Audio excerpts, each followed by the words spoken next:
Assalamualaikum warahmatullahi wabarakatuh.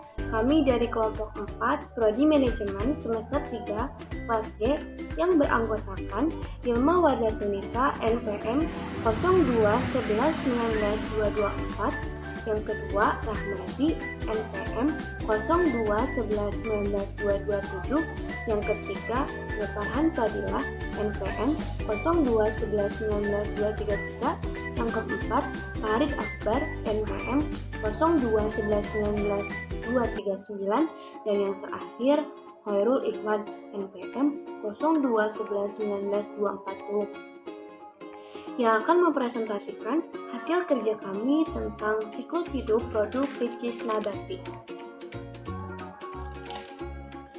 Yang pertama akan dijelaskan oleh saya sendiri. Sebelum masuk ke pembahasan siklus hidup produk Ricis Nabati, saya akan menjelaskan apa sih siklus hidup produk itu.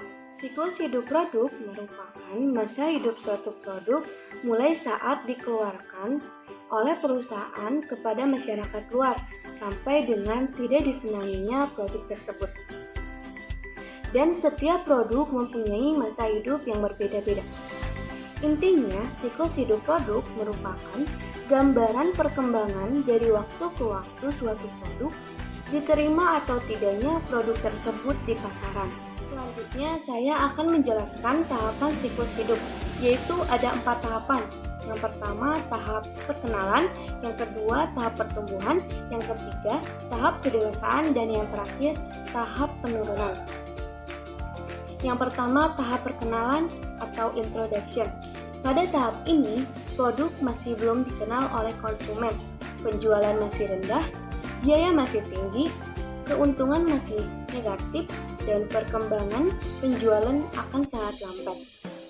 Strategi yang harus dilakukan yaitu mempromosikan produk sebesar-besarnya dan meningkatkan keunggulan produk. Selanjutnya akan dijelaskan oleh Farid Akbar. Ada tahap pertumbuhan. Di tahap pertumbuhan ini, produk mulai dikenal oleh para konsumen dan mengalami kenaikan penjualan produk.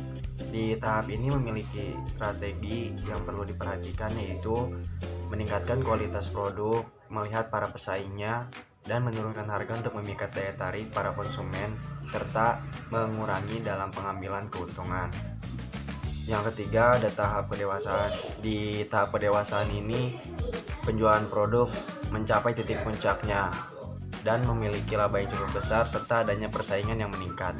Di dalam tahap ini ada strategi yang perlu diperhatikan, yaitu diversifikasikan merek dan model serta memilih dan menentukan harga yang sama dengan perusahaan lain atau lebih baik daripada perusahaan lain, serta mempromosikan produk tersebut seluas-luasnya dan sebanyak-banyaknya melalui media ataupun yang lainnya. Terakhir, ada tahap penurunan. Di tahap penurunan ini, penjualan produk mengalami penurunan akibat produk tersebut sudah mencapai titik kejenuhannya. Untuk mengatasi permasalahan tersebut, perusahaan secepatnya untuk mengantisipasi dan mengganti produk tersebut dengan produk yang baru agar konsumen tetap menyukai produk tersebut dan tidak merasakan kejenuhan. Untuk penjelasan lebih lanjut akan dijelaskan oleh saudara Rahmadi.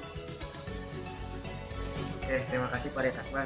Di sini saya akan menjelaskan apa sih analisis produk Ricis Nabati. Dari latar belakang tersebut, maka dapat diketahui bahwa produk Ricis Nabati mengalami perkembangan yang cukup pesat dari produk awal mereka sampai saat ini. Telah banyak varian produk Ricis yang telah beredar di pasaran. Hal ini jumlah permintaan konsumen yang tinggi terhadap produk mereka. Akan tetapi tidak semua produk yang dikeluarkan Ricis semuanya dapat diterima dengan respon yang baik oleh konsumen. Ada beberapa produk yang ditarik kembali oleh perusahaan karena kurangnya respon konsumen dari produknya tersebut. Akan tetapi beruntung karena perusahaan dapat membaca kondisi pasar sehingga mereka memproduksi varian produk Ricis dengan pembaharuan di sana sini sehingga produk Ricis bisa kembali menjadi top leader perusahaan snack keju di Indonesia. melihat sejarah Richeese, maka menarik untuk diketahui bagaimana sebenarnya siklus hidup produk Richeese dari awal sampai saat ini. Selanjutnya akan dijelaskan oleh Khairul Ikhwan. Selanjutnya saya akan menjelaskan siklus hidup produk Richeese nabati.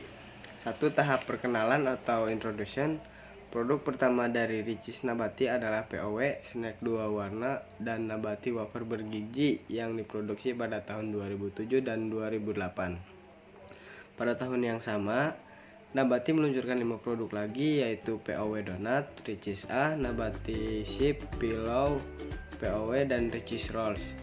Pada tahun 2008, produk Nabati sudah terdaftar dalam Badan POM RI dan sudah selesai mendaftarkan semua produk ke dalamnya dari nomor registrasi PIRT menjadi BPOM RI MD. 2. Tahap pertumbuhan atau growth. Kemudian produk Richeese semakin berkembang pada tahun 2009. Nabati bukan hanya memproduksi produk makanan ringan keju saja, tetapi juga produk makanan ringan coklat. Oleh karena itu, pada akhir 2008, Nabati meluncurkan Richeese Choco Wafer Coklat dan Richeese Choco Cheese. Pada tahun 2009, Nabati meluncurkan makanan ringan, Britos, roti selai keju, dan Richeese dari Richeese. Lalu biskuit krim keju Richeese, biskuit Richeese pasta keju, dan Richeese biominuman, sereal, dan susu. Selanjutnya akan dijelaskan oleh Nur Falhan Padilah. Saya di sini akan meneruskan menganalisasi siklus hidup Richeese nabati. Yang ketiga, maturity atau biasa disebut dengan tahap kedewasaan.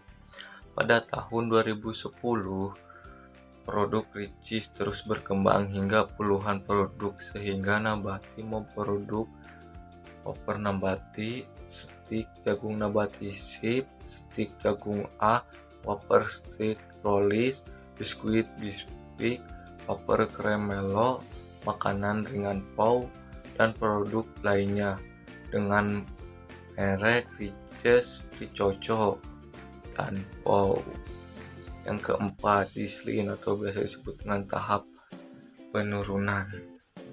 Di tahap penurunan ini, produk Richeese mempunyai strategi yaitu penggantian produk yang kurang diminati. Salah satunya produk yang telah mengalami decline beserta produk baru penggantinya, yaitu Richeese A krim keju dihentikan pada tahun 2011 dan digantikan oleh Richeese A triple cheese.